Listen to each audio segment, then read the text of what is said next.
ಬೆಂಗಳೂರಿನಲ್ಲಿ ಹಾಡ ಹಗಲೇ 7 ಕೋಟಿ ರೂಪಾಯಿ ದರೋಡೆ ಪ್ರಕರಣ ಇಡೀ ರಾಜ್ಯವನ್ನೇ ಬೆಚ್ಚಿ ಬೀಳಿಸಿತ್ತು. ಆ ಘಟನೆ ಮಾಸುವ ಮುನ್ನವೇ ಮತ್ತೊಂದು ಘಟನೆ ರಾಜ್ಯದಲ್ಲಿ ಈಗ ಸದ್ದು ಮಾಡ್ತಾ ಇದೆ. ಹೌದು, ಇದು ಕರಾವಳಿ ಭಾಗದಲ್ಲಾದಂತಹ ಘಟನೆ. ರಾಜ್ಯದಲ್ಲಿ ಮತ್ತೊಂದು ಬ್ಯಾಂಕ್ ದರೋಡೆಗೆ ಯತ್ನ ವಿಚಾರ ಮುನ್ನೆಲೆಗೆ ಬರ್ತಾ ಇದೆ. ಶೌಚಾಲಯದ ಗೋಡೆಯನ್ನು ಕೊರೆದು ಬ್ಯಾಂಕ್ ದರೋಡೆಗೆ ಯತ್ನ ಮಾಡಲಾಗಿದೆ. ಸುಂಕಸಾಳ ಬ್ಯಾಂಕ್ ಆಫ್ ಬರೋಡಾ ಶಾಖೆಯ ದರೋಡೆಗೆ ಯತ್ನ ಆಗಿರುವಂಥದ್ದು. ಉತ್ತರ ಕನ್ನಡ ಜಿಲ್ಲೆಯ ಅಂಕೋಲಾ ತಾಲೂಕಿನ ಸುಂಕಸಾಳ ಗ್ರಾಮ ಇದು. ಸ್ಟ್ರಾಂಗ್ ರೂಮ್ ಗೋಡೆಯನ್ನು ಒಡೆಯೋದಕ್ಕಾಗದೇನೆ ವಾಪಸ್ ಆಗಿದ್ದಾರೆ ಖದೀಮರು. ಗೋಡೆಯನ್ನು ಒಡೆಯೋದಕ್ಕಾಗದೆ ಖಾಲಿ ಕೈಯಲ್ಲಿ ಹಿಂತಿರುಗಿದ್ದಾರೆ ಕಳ್ಳರು ಅನ್ನೋದು ಗೊತ್ತಾಗ್ತಾ ಇದೆ. ಉತ್ತರ ಕನ್ನಡದ SP ದೀಪನ್ ಭೇಟಿ ಕೊಟ್ಟಿದ್ದಾರೆ, ಪರಿಶೀಲನೆ ನಡೆಸಿದ್ದಾರೆ. ಅಂಕೋಲಾ ಪೊಲೀಸ್ ಠಾಣಾ ವ್ಯಾಪ್ತಿಯಲ್ಲಿ ಪ್ರಕರಣ ಕೂಡ ದಾಖಲಾಗಿದೆ. ಯಾರು ಈ ರೀತಿಯ ದರೋಡೆಗೆ ಯತ್ನ ಮಾಡಿದ್ರು ಅನ್ನೋದರ ಬಗ್ಗೆ ಪೊಲೀಸರು ತನಿಖೆಯನ್ನು ಕೂಡ ನಡೆಸ್ತಾ ಇರುವಂಥದ್ದು. ನೀವು ಕೂಡ ಸ್ಕ್ರೀನ್ ಮೇಲೆ ವಿಜುವಲ್ಸನ್ನು ಗಮನಿಸ್ತಾ ಇದ್ದೀರಿ. ಇದು ಉತ್ತರ ಕನ್ನಡದಲ್ಲಿ ನಡೆದಂತಹ ಘಟನೆ, ಸುಂಕಸಾಳ ಗ್ರಾಮದಲ್ಲಿ ನಡೆದಂತಹ ಘಟನೆ. ಶೌಚಾಲಯವನ್ನು ಕೊರೆದಿದ್ದಾರೆ ದರೋಡೆಕೋರರು. ಶೌಚಾಲಯದ ಮೂಲಕ ಬ್ಯಾಂಕ್ನ ಸ್ಟ್ರಾಂಗ್ ರೂಮ್ಗೆ ಹೋಗೋದಕ್ಕೆ ಪ್ರಯತ್ನ ಮಾಡಿದ್ದಾರೆ. ಬಟ್ ಅದು ಸಾಧ್ಯವಾಗಿಲ್ಲ. ಹಾಗಾಗಿ ಬಂದ ದಾರಿಗೆ ಸುಂಕವಿಲ್ಲದ ರೀತಿಯಲ್ಲಿ ಬರಿಗೈಯಲ್ಲಿ ದರೋಡೆಕೋರರು ವಾಪಸ್ ಆಗಿದ್ದಾರೆ ಅನ್ನೋದು ಗೊತ್ತಾಗ್ತಾ ಇದೆ. ಯಾಕೆ ಶೌಚಾಲಯವನ್ನು ಕೊರೆದಿದ್ದಾರೆ ಅಂಥೇಳಿ ಜನ ನೋಡೋದಕ್ಕೆ ಮುಂದಾದಾಗ, ಸಿಬ್ಬಂದಿಗಳು ನೋಡೋದಕ್ಕೆ ಮುಂದಾದಾಗ ಇವರು ಬ್ಯಾಂಕಿನ ಗೋಡೆಯನ್ನು ಕೂಡ ಕೊರೆಯೋದಕ್ಕೆ ಪ್ರಯತ್ನ ಮಾಡಿರೋದು ಗೊತ್ತಾಗಿದೆ. ಹಾಗಾಗಿ ಯಾರು ಈ ರೀತಿಯ ಯತ್ನ ಮಾಡಿದ್ರು ಎಲ್ಲದರ ಬಗ್ಗೆಯೂ ಕೂಡ ಈಗ ಪೊಲೀಸರು ತನಿಖೆಯನ್ನು ನಡೆಸೋದಕ್ಕೆ ಮುಂದಾಗ್ತಾ ಇದ್ದಾರೆ. ಸ್ಟ್ರಾಂಗ್ ರೂಮ್ನ ಗೋಡೆಯನ್ನು ಒಡೆಯೋದಕ್ಕೆ ಈ ರೀತಿಯ ಒಂದು ಪ್ರಯತ್ನ ಕೂಡ ಆಗಿರುವಂಥದ್ದು. ಡೀಟೇಲ್ಸನ್ನು ಕೊಡೋದಕ್ಕೆ ನವೀನ್ ಸಾಗರ್ ನೇರ ಸಂಪರ್ಕದಲ್ಲಿ ಜಾಯಿನ್ ಆಗಿದ್ದಾರೆ. ನವೀನ್ ಸಾಗರ್, ಬ್ಯಾಂಕಿಗೆ ಕನ್ನ ಹಾಕುವಂತಹ ವ್ಯರ್ಥ ಪ್ರಯತ್ನವೊಂದಾಗಿರುವಂಥದ್ದು.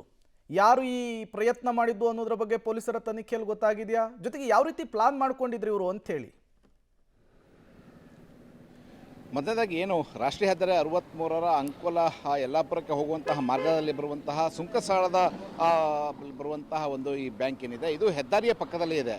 ಅವರ ಬ್ಯಾಂಕ್ನ ಎದುರು ಭಾಗದಲ್ಲಿ CC ಕ್ಯಾಮ್ರಾವನ್ನು ಹಾಕಲಾಗಿತ್ತು, ಆದರೆ ಹಿಂಭಾಗದಲ್ಲಿ CC ಕ್ಯಾಮ್ರಾಗಳು ಇರಲಿಲ್ಲ.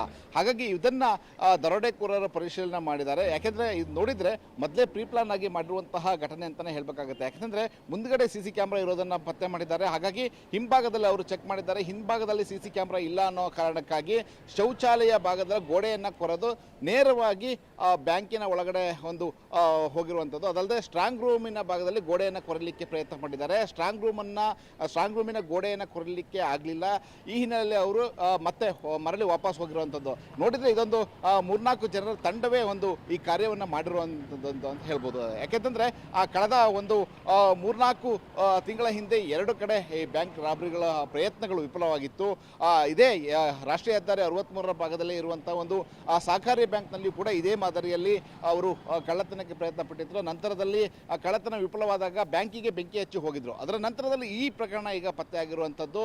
ಇದನ್ನು ನೋಡಿದರೆ ಎಲ್ಲೋ ಒಂದು ರೀತಿಯಲ್ಲಿ ಪ್ರೀಪ್ಲಾನಡ್ ಆಗಿ ಹೆದ್ದಾರಿಯ ಪಕ್ಕದಲ್ಲಿ ಇರುವಂತಹ ಬ್ಯಾಂಕ್ಗಳನ್ನೇ ಟಾರ್ಗೆಟ್ ಮಾಡಿರುವಂಥದ್ದು ಇದರಲ್ಲಿ ಗೊತ್ತಾಗ್ತದೆ. ಇನ್ನು ಈಗಾಗಲೇ SP ದೀಪನ್ ಅವರು ಕೂಡ ಸ್ಥಳಕ್ಕೆ ಭೇಟಿ ನೀಡಿದ್ದಾರೆ. ಇನ್ನು ಬೇರಷ್ಟು ತಜ್ಞರು ಜೊತೆಗೆ ಡಾಗ್ ಸ್ಕ್ವಾಡನ್ನು ಕೂಡ ಈಗಾಗಲೇ ತಂದು ಅಲ್ಲಿ ಪರಿಶೀಲನೆ ಮಾಡ್ತಾ ಇರುವಂಥದ್ದು. ಏನು ಈ ಭಾಗದಲ್ಲಿ ಒಂದು 4-5 ಜನ ಹೋಗಿರ್ಬೋದು, ಅಂದರೆ ಈ ಬ್ಯಾಂಕನ್ನು ಕಳ್ಳತನ ಮಾಡಲಿಕ್ಕೆ ಪ್ರಯತ್ನ ಮಾಡಿದ್ದಾರೆ ಅನ್ನುವಂತಹ ಒಂದು ಸುಳಿವು ಸಿಕ್ಕಿರುವಂಥದ್ದು. ಹಾಗಾಗಿ ಈಗ ತನಿಖೆ ಮುಂದಿರುವಂಥದ್ದು. Prem, okay, thank you Naveen Sagar ತಮ್ಮೆಲ್ಲ ಮಾಹಿತಿಗಾಗಿ.